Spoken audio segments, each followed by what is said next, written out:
Seguramente a más de una y uno de nosotros nos ha pasado de hablar de muchísimos temas sin haber sabido ni leído nada de teoría sobre ese tema en particular. Cuando esto suele suceder y cerca nuestro hay gente con conocimiento de la temática de la que estamos hablando, bien por ser profesionales o autodidactas, seguramente nos corrijan y nos den argumentos de por qué está mal nuestro razonamiento y nuestras explicaciones sobre la temática. Entonces la pregunta es la siguiente: si no sabemos nada, pero por ejemplo nos ponemos a hablar de motores y cerca nuestro hay una mecánica o un mecánico y esta persona nos dice, mirá, eso no es así y te voy a explicar por qué,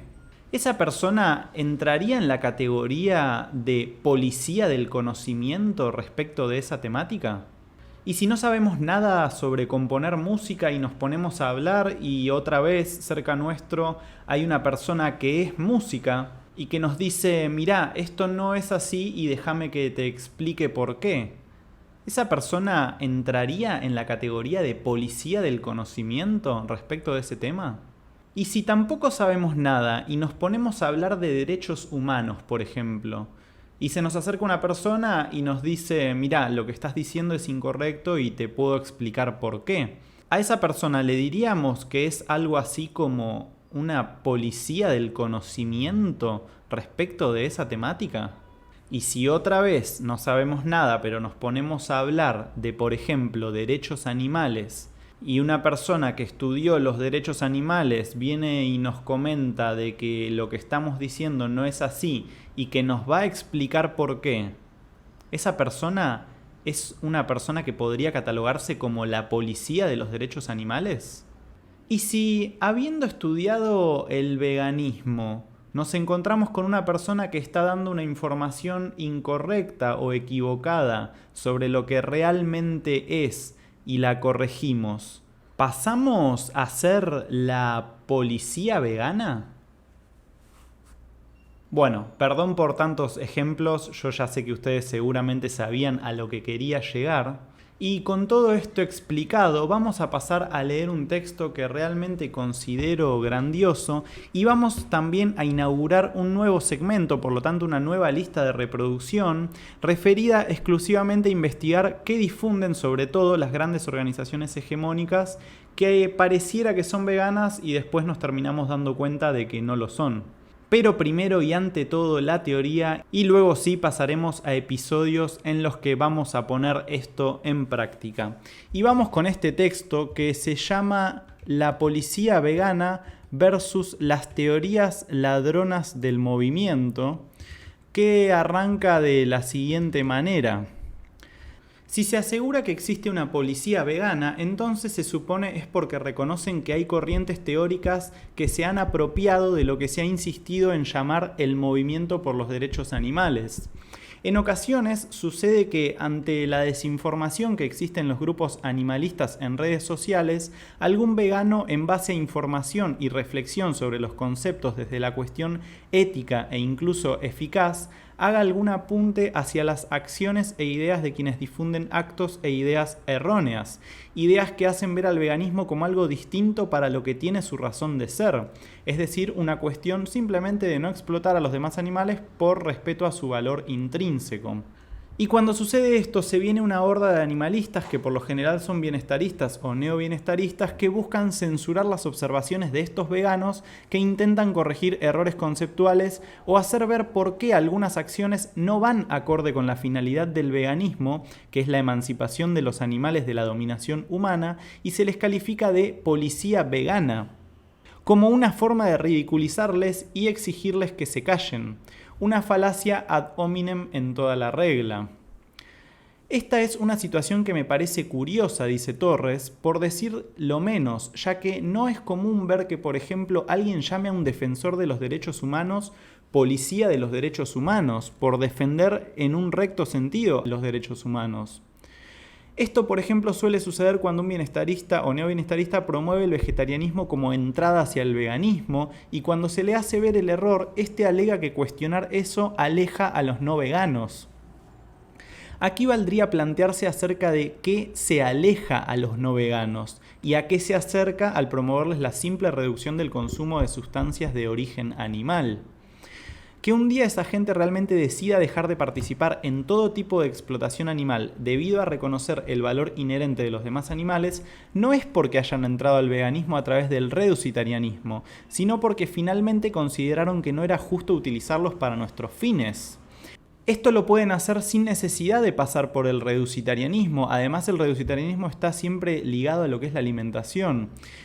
Y todo lo contrario, hacerles ver a las demás personas que reducir simplemente el consumo es correcto, lo que suele hacer es retardar la reflexión de esas personas al centrar la problemática en asuntos antropocéntricos por lo general, en lugar de promover el veganismo como lo que realmente es, que es un asunto de justicia hacia los demás animales, que es finalmente lo que hará que rechacen toda forma de explotación animal.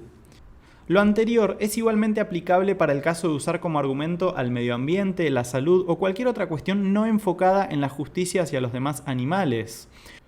Es paradójico intentar concienciar sobre la injusticia que recae sobre las víctimas, que son los demás animales, por no ser veganos, sin centrar el problema en una cuestión ética respecto a la relación entre los humanos y dichas víctimas, es decir, los no humanos. Es decir, buscar llegar al respeto por medio del irrespeto, ya que no hablar de su valor inherente es irrespeto. Todo argumento no centrado en las víctimas de la explotación animal, sino en los beneficios para los humanos, cae dentro de la inmoralidad del antropocentrismo. Igualmente, la gente que simpatiza con la teoría bienestarista o neobienestarista se enfada cuando se les hace ver lo problemático desde el punto de vista ético e incluso pragmático de utilizar al maltrato animal como argumento y material audiovisual que, aunque pudiera hacer que algún porcentaje de gente deje de consumir, lo que queda de mensaje es que explotarlos es incorrecto porque se les hace daño físico o emocional evidente, y no haciendo ver que independientemente de las formas, usar a los demás animales es injusto.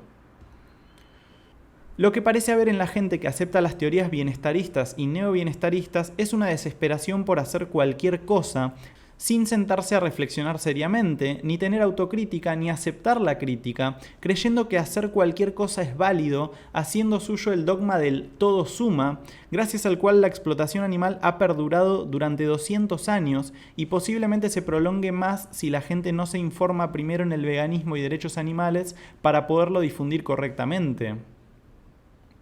Suelen enfocarse en el sufrimiento, pero esto parece ser una cuestión de compasión más que de empatía. La compasión va más asociada a la lástima, a no querer ver sufrir al otro, pero no necesariamente a exigir justicia hacia ese otro. Por ejemplo, tomando acciones para que independientemente de si sufre o no esté dicho sujeto no humano en una situación de explotación, ya que el sufrimiento es solo una de las posibles consecuencias de la explotación, como lo es también la privación de la libertad, la consideración como recurso o como propiedad. Compadecen, es decir, padecen junto a los sujetos explotados, pero fundamentalmente pensando en el sufrimiento. Entonces parecen creer que si eliminan el sufrimiento o lo reducen, ya se está haciendo algo justo. Y ellos, los humanos obsesionados por el sufrimiento animal, se sentirán al menos un poco más aliviados, porque al menos sufren menos.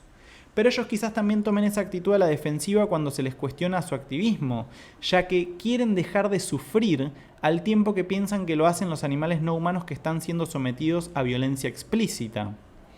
Por otra parte, el neobienestarismo fomenta en sus simpatizantes la idea de que es correcto ir prohibiendo de explotación en explotación, pero no se considera si esto realmente hace justicia hacia los animales no humanos y ni siquiera se analiza si esto realmente va en dirección con la finalidad misma del veganismo, que es la emancipación de los animales no humanos en el contexto social dado. Estas campañas de un solo tema, monotemáticas, parecen crear en sus promotores la sensación de avance, porque al menos ya no serán explotados de esa manera, aunque pudieran ser susceptibles de ser explotados de otras y ponderar unos usos sobre otros, es todo lo contrario y no conciencian dichas campañas en el veganismo, sino en especismo gradualista, al no haber el contexto social donde se tomen esas medidas como avances graduales hacia la abolición de la explotación animal. Los abolicionistas no cuestionamos estos activismos porque no nos gusten simplemente. No es cuestión de simpatía o aversión, sino de analizar sus implicaciones éticas e incluso pragmáticas. Existe evidencia de que solo la educación en el respeto al valor intrínseco de los sujetos puede sostener un movimiento fuerte por la justicia hacia individuos. Entonces, lo que se sugiere es que en lugar de molestarse por ser cuestionados, se analice la información que se les presenta, tengan autocrítica y actúen en consecuencia a su genuina preocupación por los demás animales. Y no, los veganos que cuestionamos estos activismos no somos policías. Esa es una falsa analogía que nos endosan. Lo que estamos manifestando es una actitud crítica y reflexiva en pro de la dignidad de los demás animales.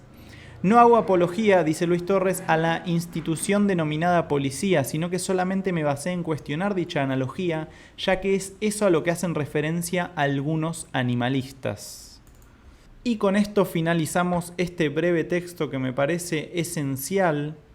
Y pueden dejar en los comentarios si alguna vez se les ha cuestionado algún mensaje que han dado. Y como siempre les digo, esto fue lo que me pasó en mi primer año de activismo, haber recibido cuestionamientos. Y realmente agradezco que dichos cuestionamientos se den y que se hayan hecho también hacia mi persona, porque en gran parte, si no en todo, esto fue lo que me hizo comprender la problemática, porque cuando dejé de financiar la explotación animal y me autodenominaba vegano, yo no sabía ni siquiera la definición que tenía el veganismo y desconocía por completo la teoría de los derechos animales. Así que como última reflexión quiero dejar esto bien claro, que es que no perdamos la actitud de mente abierta que nos hizo dejar de participar en la explotación animal y nos eduquemos para poder dar un mensaje coherente con la emancipación de los demás animales de la dominación humana.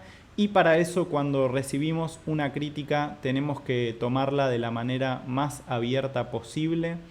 encontrar si lo que nos están diciendo es veraz, tiene argumentaciones sólidas, y leer sobre la temática e informarnos nos va a dar mayor libertad a la hora de participar de activismos que sean coherentes y congruentes con la liberación de los demás animales. Así que muchas gracias por haber estado ahí y nos vemos en un próximo episodio.